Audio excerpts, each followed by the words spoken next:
Hello and welcome back to my channel. Thanks so much for tuning in today. My name's Cara Kalajra. Thanks for joining me once again under these unprecedented circumstances. So I hope you all are having a great start to your 2026, and I'm here to kind of ruin your day once again. Today, we are going to be talking about the TikTok duo known as NP Creations, NP standing for Nate and Paige. I have been on my holiday break from work, and as you do, I was doom scrolling on TikTok when I stumbled across a live. Nothing that weird from anything you might see on a regular Tuesday on TikTok. It was two people selling jewelry in an RV. Okay, so grifting on TikTok Live and stealing jewelry is nothing new. But what stood out to me as odd was the title of this live. The title of the live wasn't anything about jewelry. The title said Age Gap Hippie Couple. Okay, this is weird. And now you've alerted my creep detection alarm. A young gal pops onto my screen. She looks to be in her early 20s. The camera pans over to a man who I assume is her pawpaw or her dad. This is Christmas week. I'm guessing people are with their families. Nope, I would be incorrect with that assumption. It was actually her boyfriend. Don't you worry, Pat. We will be talking about you later in this video. What's that? And this was Nate Poulin, allegedly a rough 45 years old, and his child bride, a girl named Paige, who is allegedly 22. I came across a great YouTube video a couple days after finding their live on TikTok by Kiwi Tapes, which dug into this unsettling situation with so much detail. And through Kiwi's video, I went down the rabbit hole of the Nate and Paige subreddit, which had so much information. And so I'd like to thank those two sources for today's video. So online, Nate and Paige go by NP Creations, Nate Paige Creations. They also are kind of known as the Age Gap Hippie Couple. Nate and Paige have been living in an RV and traveling the country selling jewelry. Now, this may sound all well and good, but when you dig deeper, the story becomes a lot more sinister. Their RV that they travel the country in is covered in Bible verses and requests for money and help. A lot of their grifting seems to be angled from a religious or Christian perspective. Controversy isn't new for Nate and Paige. Nate has been scamming since in 2017, Nate was charged with a rent scam in Lewiston, Maine. He was posing as a landlord and taking people's security deposits and first month's rent for an apartment that he did not own. And he was doing this to multiple different people via Facebook Marketplace. Nathaniel Poulin is accused of posing as a landlord and taking money from potential renters for a place he doesn't own. In one instance, Poulin is accused of taking a young mother for all of the money she had. News Center's Chris Rose spoke with her and with police today and is here now to fill us in on the latest on this case. Chris. Well, Pat and Cindy, police say so far they have 4 victims in this case that they have come forward. They say they're still trying to determine if there are more out there. For now, Nathaniel Poulin is facing 4 counts of theft by deception. It was an ad I saw on a legit website. I thought it was all real. Heather Colomb says she met Nate Poulin outside this apartment building on Main Street in Lewiston. He showed her inside, made her sign what appeared to be a lease, and took $1,100 from her life savings. I don't see how he could take money from somebody with kids and knew that we were almost homeless. Thank God we found somewhere, but it's just, I don't know how he could just do that without even a blink of an eye. She was devastated by it, as some of the other victims were. You know, to some, you know, a month's worth of security deposit and a month's rent is basically all they have. Police say they tried to track Poulin down and hear his side of the story. When they could not, they secured a warrant for his arrest. This case really hits a nerve with the public because he defrauded a number of people, and there are several counts of theft by deception listed on the warrant that he's wanted for. Susan Susie lives next to the apartment. She says the real landlord was unaware of what was going on. The landlord really had no idea what was going on till Heather came here that day with her mom, and that's when the landlord found out about it. He weren't too happy about it. Heather Kaloum says she's been taking a lot of flack on social media from people who don't believe her. She's pleased that police took this seriously. Now that I know that they're actually gonna take action and arrest him, it makes me feel a lot better so he can't go out and scam anybody else. Heather says she's doing much better these days. A GoFundMe account helped her recoup all of the money taken from her, plus a little more. She says she's found a new place that she's planning to move into next month. And if you have any information out there about the whereabouts of Nathaniel Poulin, you're urged to call the Lewiston Police Department. A short while ago I checked, they still had not tracked him down. It's not totally clear when and where Nate met Paige, but from my sources, it seems like they met back when Paige was shockingly only 14 years old. Now, from what I was able to find, it appears that Paige actually first got to know Nate via his son. Paige dated Nate's son, Josh, back when they were teens, and allegedly, Nate also dated Paige's mom, which is just a wild twist. Apparently, Paige also was the babysitter for Nate and an ex-wife of his for one of their younger children. But we had no interest in dating each other. I did date Paige first. So I found somebody older who had their crap together. Love doesn't have an age. Age is made up. It was actually created by man, so. He asked me if he could get with her when she became old enough. I said, yeah, go ahead. And it did happen. And then I met him again at 19, and that's when we started dating. I honestly believe it's because of my generation. We didn't have spoons. So between 18 and 19, we were friends, and then we started dating when I was 19. So. And our moms used to just throw our things of chocolate pudding out the door, so you had to learn to eat it without a spoon. No, I don't like her no more. She's not my type. I like curvy girls. I like thicker girls. If you can do math, today in 2023, I'm 21. So if y'all need confirmation on something, just message me, and I'll fucking tell you the correct answer. My son's in here all the time. But who cares? Who cares? That's how it is. When you are living in the light of Jesus Christ, you best believe the devil's gonna send his army for you every single time. And a lot of these people don't even know they're on devil's side, but they are. That's the reality of it. Here is all the proof that Paige was 1'6" when she started dating Nate. But first, here's her mom clarifying her age since she says that she's 23. She's actually 22. Seeing it over and over in the chat because she does say she's 23.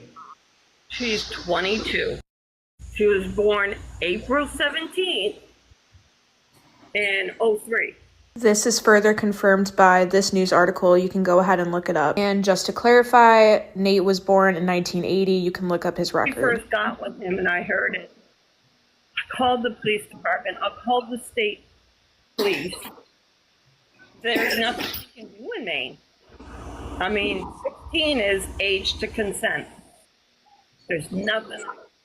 Paige's older sister, Margaret, also confirmed this. Ember is 5. She's about to be 6 in August. Ember was born and Paige and Nate started getting together. So that was, 6 years ago. I mean, and she's, 22 now? 22, 21, 20, 19, 18, 17, 16? So if that tells you a little bit. So about under 18, obviously, but about 15, 16 when they got together. So... Even Paige's father got up and alive and confirmed it, and he even claims she was younger All right, so But, you find out Nate and Paige are dating, but they escaped. Sorry. What age is Paige at that point? Yeah, that's when I found out. 14. But how 14? Okay. Nate even has an old TikTok account that you can still look up now, where he has pictures of him and Paige when she was 17. Here's me scrolling through it, but again, look it up for yourself. On top of that, Paige also has an old Instagram account, and if you scroll back, you can see that Nate was liking her pictures when she was around 1'6". And here's me scrolling through it, but again, look it up for yourself.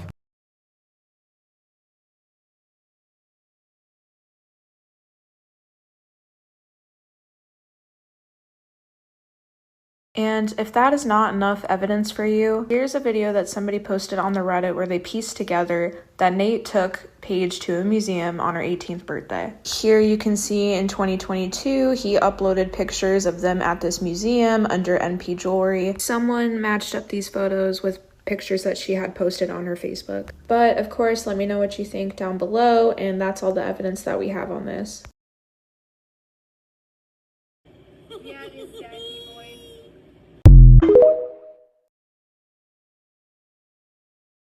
If your red flag alarms aren't going off by now, they really should be. I said that correctly. Paige was 14, and Nate, who is 23 years, her senior, would have been 38 when they first met. A rough 38, but 38 nonetheless, which is absolutely illegal and absolutely grooming. And PDF file. Nate and Paige are pretty adamant about the fact that they only started dating when Paige became 18.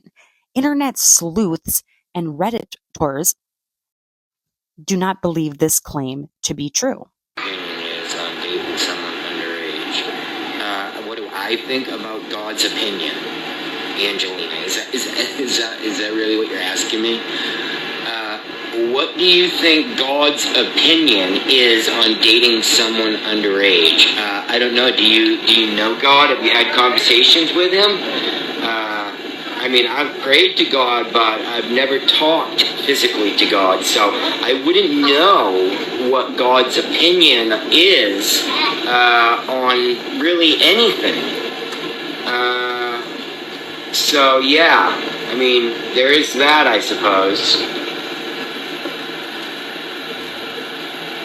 I mean, I've seen people have conversations with, I mean, I don't know,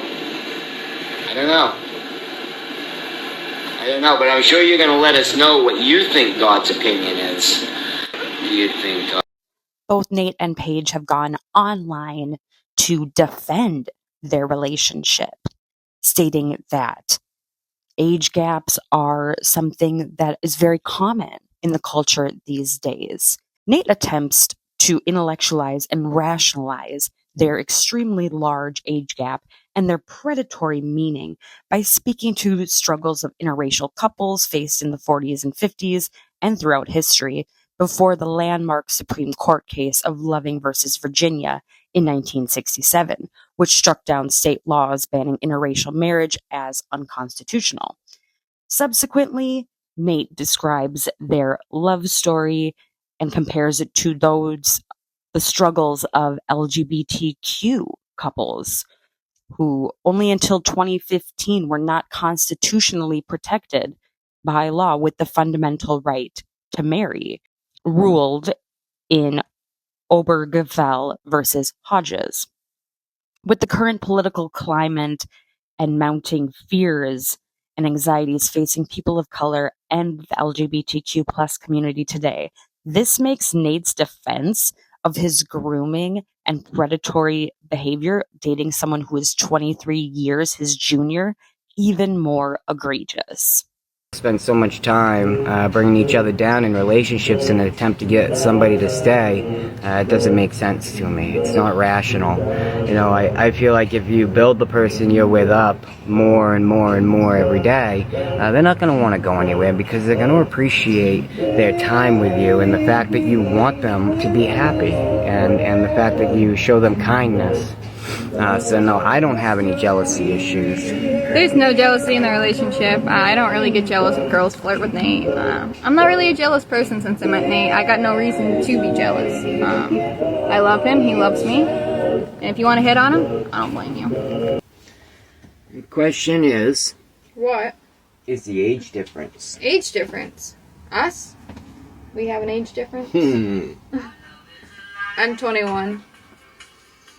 And he's much older. I'm much older. We have an 18-year age difference, but I think half of the year. So what I was able to find was Nate Poland was born on September 23rd, 1980 in Maine. He currently resides in an RV and has P.O. boxes around the South for his mail.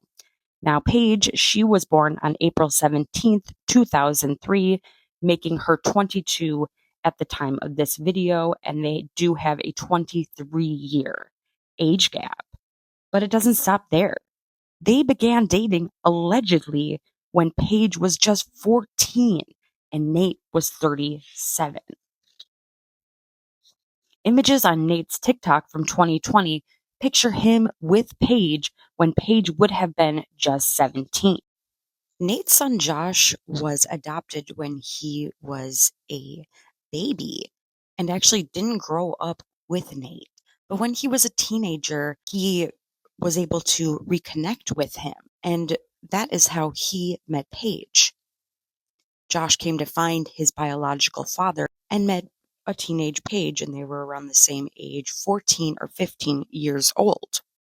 From the Reddit, it sounds like Paige and Josh were having some hard times with their home life. You know, Josh ran away from his adopted family to reconnect with his biological father, who is Nate. That the three of them went on a cross-country voyage of some sort. Josh and Nate were already planning on going on some kind of RV excursion when Paige decided to join along because Josh was her boyfriend at the time. So the three of them head off in an RV, but deplorable happens during this time. It's alleged that Josh walked into the RV and saw his father Nate engaged in sexuality with an underage Paige. And this was highly disturbing and upsetting. And from that moment, Nate and Paige were a couple, and Josh and Paige were no more. Her family stated that after they came back from the RV trip, that Paige was now with Nate. And they were in a relationship, even though she was underage. Again, they state that the age of consent in Maine is 16, but we still know that it's not appropriate, full stop. Apparently, this was not the first time that Nate engaged in predatory or grooming behavior with underage girls. Allegedly, Nate has about 8 or 9 other children, including his son Josh. And horribly, one of his baby's mothers was 17 at the time that she gave birth to their child, meaning that she was a young teenager when they first got together. I also just wanted to briefly touch on the fact that Nate and Paige, and now Josh is actually back in the mix, and we'll get into that in a second, travel around the country and attend rainbow gatherings. Now, if you don't know what a rainbow gathering is, I would consider yourself lucky. I want to do a quick mini deep dive into rainbow gatherings and why I think that Nate and Paige's involvement in this group and lifestyle is relevant to what they are doing on the internet today. So the rainbow gathering started in the 60s, a few years after Woodstock. Held originally on the 4th of July, the Rainbow Gathering was an offshoot of Woodstock and was intended to be a place of peace for Vietnam vets coming home from war. The 2-week-long festival has carried on into present day, usually in July, in a park or campgrounds without permitting or permission from the local governments or the national parks themselves. The Rainbow family, as attendees are called, are welcomed home to the gathering, where there is no currency exchange. Meals are shared, and people are encouraged to be wild and free while praying for peace and the healing of the earth. To me personally, the group gives major culty vibes and is even documented as such by the FBI. The Rainbow Gatherings culture of anti-establishment and an anything goes mentality, painted with toxic positivity, love and light messaging, undoubtedly attracts bad actors, grifters, and predators who come to the gathering regardless of their unconventional lives back on the outside. There have been multiple reports over the years of SA, assaults, and even murder taking place at the Rainbow gatherings, and it does not shock me that a predator and scammer like Nate would feel at home amongst the Rainbow family. This bootleg Burning Man attracts people from the fringes, outcasts, and those who are looking to get out of regular society, whether that be because of drug use or criminal involvement or just a desire to not live a typical lifestyle, as they call the regular world Babylon. The Rainbow Gathering is for all ages and it's free, and you'll often see families and kids roaming about, people being naked, adults being inebriated, whether that's from alcohol or various drugs. People describe it as creepy, with nighttime drum circles that feel ominous. And one person quoted, "Usually they love meth and they tend to be creeps."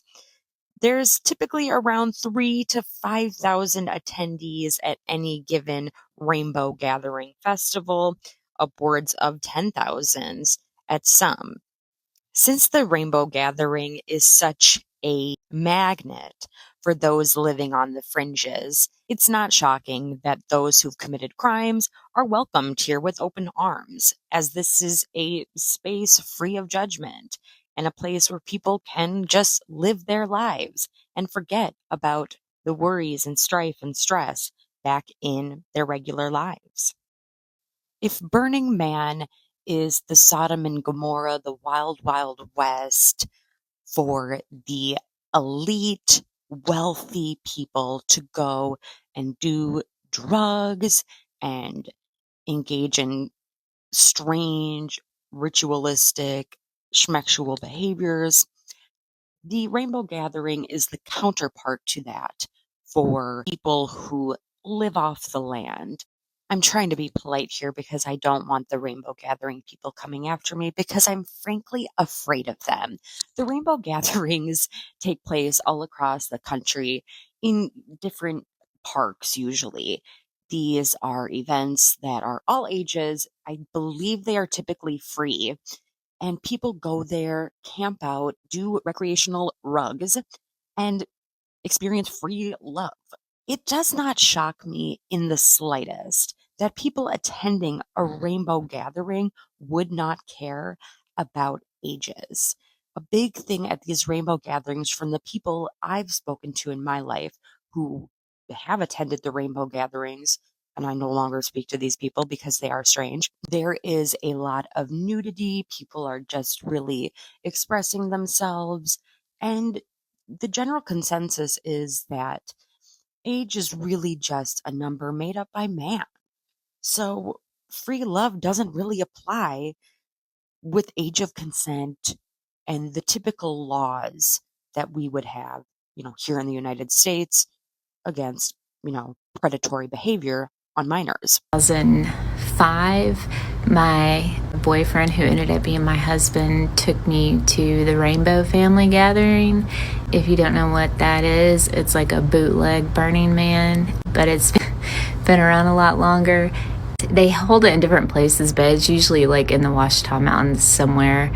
And it was in Arkansas that year. It was really crazy. There's a man called Grandpa Woodstock, and he's got a Wikipedia. You can look him up, something like that. But he would stand around with a cowboy hat on and nothing else. Just a old saggy ding-a-ling hanging out. And it was gross. Miles long for you to walk in because it's way back in the woods, because they don't want the cops coming. I'm not sure. I think it's like illegal for them to do what they're doing, but there's a big drum circle and we all ate beans. Like that's all they had for dinner, but like we all ate it together. You don't have to bring your own dinner. It's just like a campfire and like a big bowl of beans. People are like up in trees and shit. They were yelling like, there's meningitis. What's wrong with the Rainbow family? Let's dive in. I shouldn't be smiling. This is actually terrible. Okay, so the Rainbow family was kind of formed in the early 70s. I think it was like between 1970 and 1972.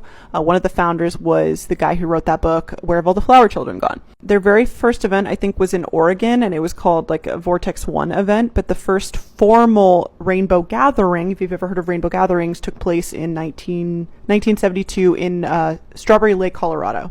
In the kind of like hippie, wook, new age scene, rainbow gatherings, people like associate them with Burning Man, but they're two completely different things. For one, Burning Man pays for its permit to have its location in one place every year. The Rainbow Gathering, on the other hand, does not pay. They don't charge their attendees anything, and they're also notorious for destroying national parks, not to mention the violence, murders, rapes, drugging.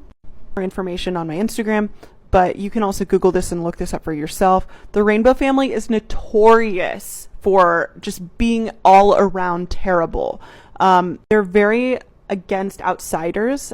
Many people that are rainbows are QAnon, conspiracy theorists, anti-maskers as well.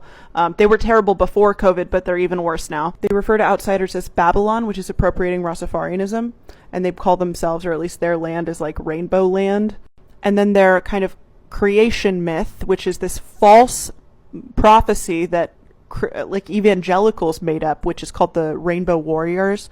The Rainbow family is part of a Hopi prophecy that they're going to come back and like make the world green again. It's not even a real prophecy.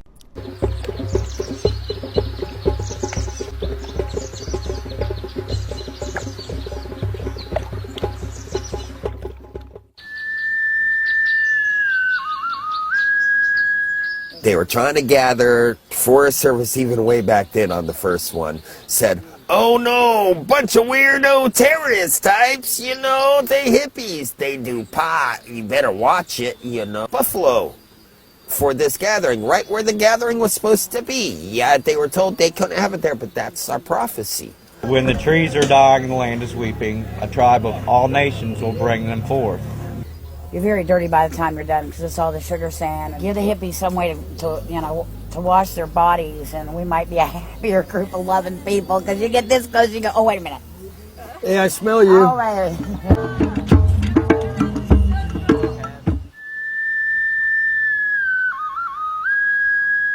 It's called the Rainbow Road.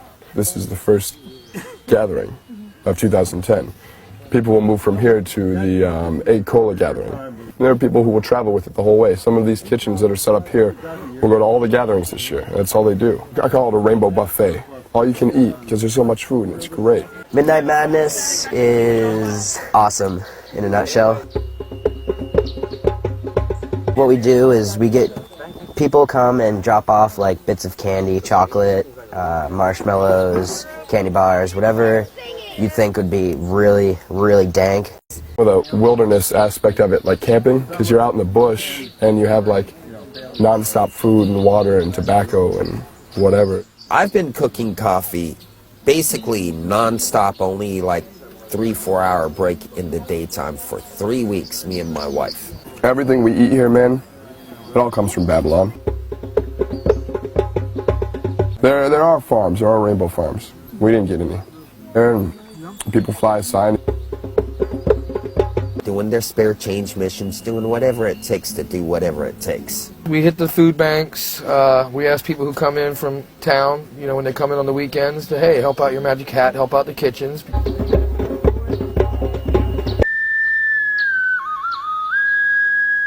My story's pretty typical of all Rainbow. I was young, on the streets, had no place to go, no home. You know, substance abuse, alcoholism, whatever. Can you you speak more on the gatherings? Like, what are they like? Paint us a picture. Okay. When you first show up, it can be a little intimidating because when you first show up, you're coming to a front gate. I know a lot of people give front gators a hard time, you know, because they do drink and party some. There are a lot of the dirty kids and stuff like that end up at front gate, but they serve a purpose, okay? Because front gate, what they do is they make sure that people aren't bringing drugs and alcohol into the actual gathering, which is out back in the back field. Next thing you're gonna see is you're gonna be walking down the trail headed towards the field, and you're gonna come across all kinds of people, and they're gonna be like, hey, welcome home. People will give you free hugs, stuff like that. They'll be excited to see you. And they'll, if you have stuff that you carry in like your tent, your bags, all that stuff, they'll do this crazy thing like stop and help you. Like carry your stuff into the gathering and help you get set up and stuff. It's really, really awesome. People are really loving. Then you'll come up to this field, because it's usually always centered around a field, and you'll have all these different little camps, kitchens, surrounding the outside edge of the field, or in that vicinity. You'll see usually like welcome home banners. You'll see when you get up to the field, usually they'll post with markers what camps are in what area. Like wanna burn, they do a lot of like spinning, fire rings. Yep, fire spinning and stuff like that. You'll see, so it'll give you an idea of which way you want to go, and then you can make your way. You can make your way to the different camps, things like that, and find people that you fit in with. But the people are just so loving, guys. So loving.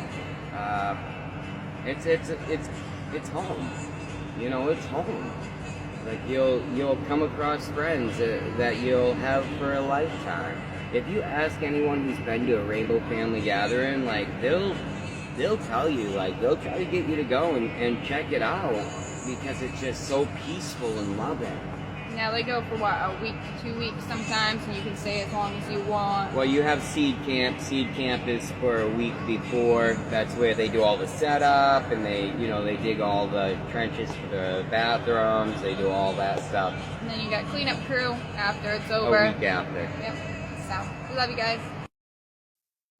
There's a lot of different characters, people in this story, so it can get kind of confusing and overwhelming. But I just wanted to touch back on the point that Nate's son, Josh, who also previously dated Paige, Nate's now girlfriend, is now living with them in the RV, traveling around and selling jewelry, going on TikTok live and selling it, and also doing a bunch of TikTok live battles.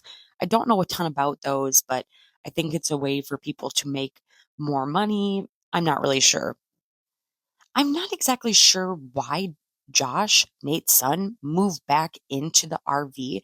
I have a suspicion, and my own thought is that they probably are using some kind of rugs, and birds of a feather, sometimes they flock together. Josh moved back into the RV at some point. They've also had a host of other characters come and join them, whether those were ex-girlfriends of Josh's or other kind of grifters living the lifestyle off the land and in the RV like they are all doing. It seems like Nate really targets vulnerable individuals coming from rough background issues that might make decision making a little bit more difficult.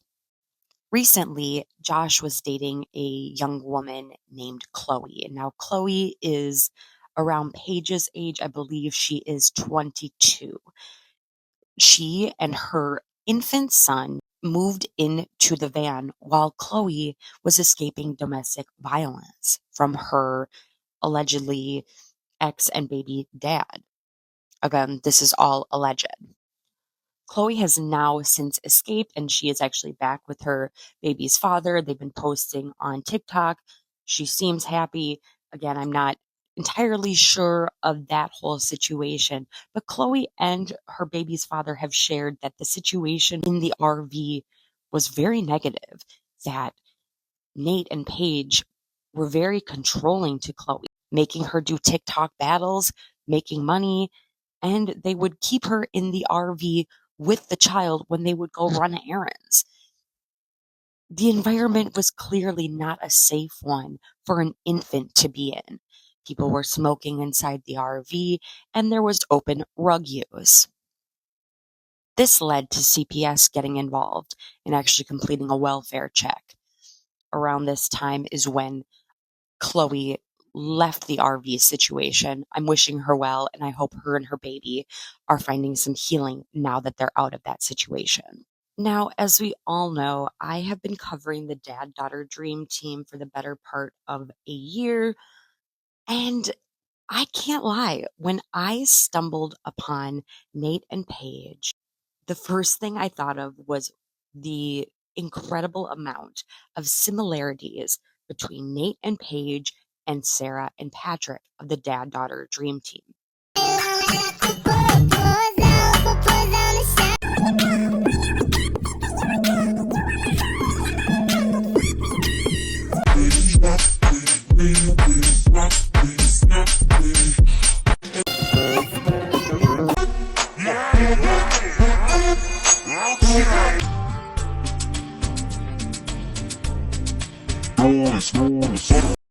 The first time I was exposed to Sarah and Pat of the dad-daughter dream team was their now infamous and viral proposal video, wherein Patrick gives Sarah a purity ring, but it's an engagement ring, and he does the whole thing like a proposal of marriage.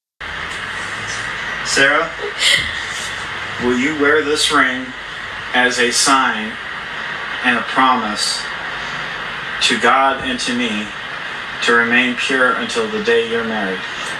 Yes. That is gorgeous. Give me your left hand. Okay. This ring will remain on your left. It was extremely creepy. People were very off put by it, reasonably so, as was I. Without context, looking at Sarah and Patrick's page and their dances, I immediately thought that they were a couple and not a father-daughter duo. Well, turns out they are biological father and daughter, which is just the tip of the iceberg of the creepiness of those two.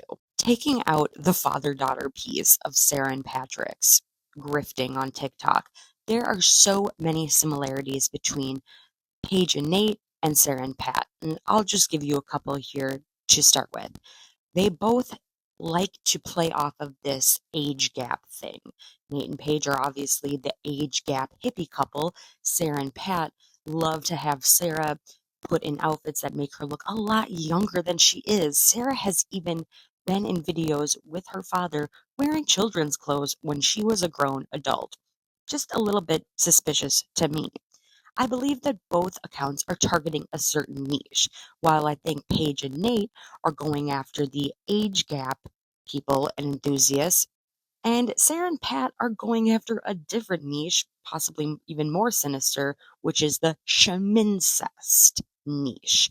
Both Paige and Nate and Sarah and Pat use religion and Christianity as some sort of justification for their behavior, as well as their interesting relationship dynamics, whether that be a dating relationship or, in Sarah and Pat's case, a father and daughter. Patrick has admitted to writing literotica that was centering a father and a daughter, disgustingly. Nate himself has been accused of predatory and grooming behavior for many years, going after minors when he was a full-fledged adult, in some cases even having children with women, girls that were underage. I believe that there is an element of taboo in both of these relationships, the age gap being so massive between Nate and Paige, and the taboo aspect of interfamilial relationships, which is against the law, with Sarah and Pat. Nate and Pat have a lot of similarities, in my opinion, both coming from rough backgrounds, having poor financial management, and being in poverty for most of their adult lives, and preying on vulnerable people that they manipulated. Patrick going after Teresa, who allegedly has some type of developmental disability or delay, and Nate going after a minor coming from a rough home life and in a very vulnerable position. Patrick and Nate both seem to be stung by the TikTok grifting bug. Both of them will be on the internet trying any scheme or scam that they can to make money and get ahead. However, they have to do that. As we saw earlier in the video, Nate has been charged with a crime of theft by deception when he rented out apartments and took deposits for an apartment that he did not own. Patrick has run other grifts and schemes for many years on the internet, starting with MLMs, pyramid market schemes, work from home affiliate solutions, writing his book with Sarah, that is AI Slop, his various video games, and his sauces. I mean, he has tried everything. It's like he's throwing anything at the wall to get it to stick. Most recently, Sarah and Patrick pulled a big grift on their followers, claiming that Sarah was moving out and getting an apartment of her own. They then created an Amazon wish list requesting for donations for this new journey for Sarah. Well, comes to find out, Sarah never actually moved out. She's still living in an extended stay motel room with her parents and minor brother. Which brings me to number 2. I will be moving into my own place. It's just a studio apartment. Actually, it's kind of like an extended stay like where we used to live, but it gets me out on my own so I can finally lay all these terrible rumors to rest. You know, I was trying to be nice. I was trying to just go about my business and let everyone see me and celebrate my new life with me. I didn't want to be a bitch. So, you all don't like that I call my room at the extended stay an apartment. Too bad. For all intents and purposes, it is an apartment.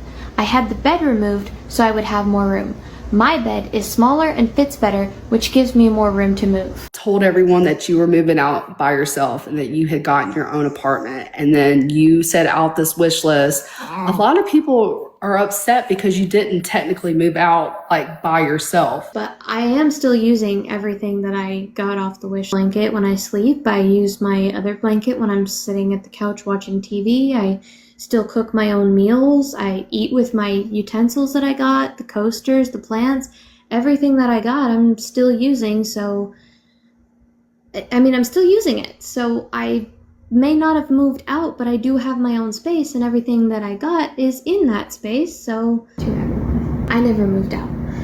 I only made that up because I was so tired of all the hate and everyone constantly telling me to move out. I know it was wrong to deceive everyone with the wish list. I am so sorry that I misled everyone. I did use everything that was gifted to decorate my room, but that doesn't excuse asking for it under the guise that I had my own apartment. People are also now talking about the fact that Sarah has now been indoctrinated so heavily by her father Patrick and subsequently starting her own grifting and lying schemes. The victim is now turning into a perpetrator. The same goes with Nate and Paige. Paige is now involved in Nate's schemes and scams. While I think it's deplorable to scheme and scam and steal from people, obviously, I also can see that both Sarah and Paige are victims of grooming, manipulation, and isolation. Pat keeps Sarah and the family in a extended stay motel room without very much contact with anyone on the outside world. Similarly, Nate keeps Paige sequestered away from her family and support network. by having her live off grid with him in an RV. At the end of the day, I think we can all agree that scamming people, lying, and really just stealing is not okay.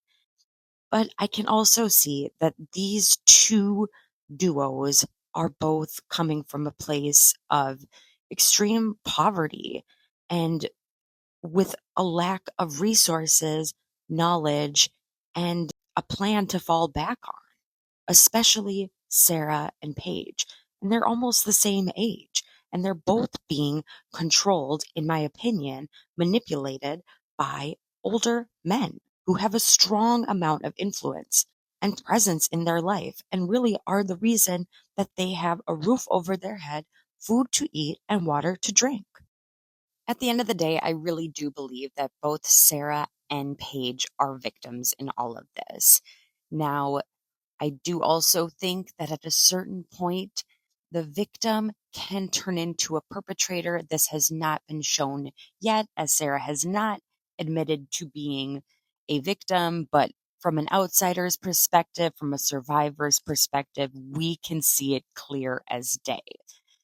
Ultimately, these are two young women who are both in their own rights going through difficult situations, sometimes referred to as a canon event. And unfortunately, sometimes the only way out of this is to just get some distance and space and have some more life experience.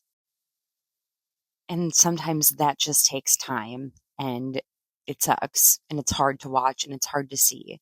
But I really do wish the best for Sarah and for Paige. And I hope that they can figure out, what they need to feel fulfilled and live the lives that they choose for themselves. Thank you so much for tuning in today and for watching this YouTube. Let me know what you think about these two situations and leave a comment down below. Please like, subscribe, share, do all the things. Go follow me over on TikTok, and I will catch you on the next one. I hope you have a wonderful rest of your day. Take care. Be well.